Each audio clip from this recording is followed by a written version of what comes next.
Pour la troisième année consécutive, chez Activo, nous venons de mettre à jour la carte des solutions DAM. En effet, certains éditeurs ont fait bien évoluer leur roadmap depuis l'année dernière.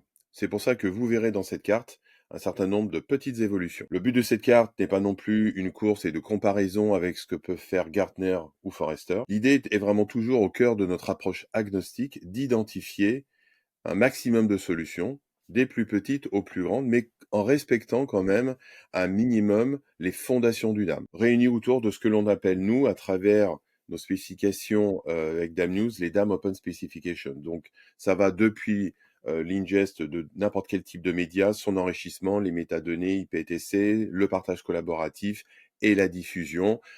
Évidemment, certaines fonctionnalités permettent, en tout cas, de rendre le DAM un petit peu plus intégrable à un écosystème à travers des marketplaces, à travers ce qu'on appelle des guidelines ou des capacités de workflow. Il est important de voir que cette carte est orientée autour de deux axes.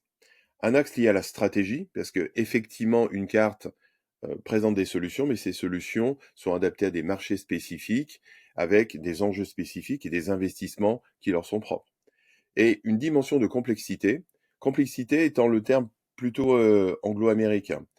Le terme complexité, qu'est-ce qu'il veut dire? Il veut simplement dire, en fait, à un moment donné, certaines solutions demandent plus de personnalisation technique, donc très souvent le besoin d'un intégrateur, ce qu'on appelle d'un reseller en anglais, ou alors certaines solutions ne permettent pas une administration, on va dire, à 100%. Donc si on veut se résumer, finalement, autour de ces deux axes, stratégie et complexité de configuration, vous comprendrez facilement que, on va dire, les solutions les plus faciles, en tout cas, en termes d'intégration et d'expérience utilisateur, sont plutôt à droite et en bas.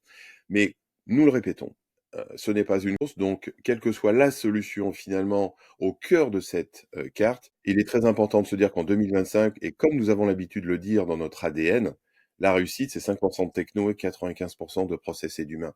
Donc oui, quelles que soient les solutions, vous pourrez en tout cas déployer votre solution d'âme, et nous l'espérons en tout cas avec les équipes Activo.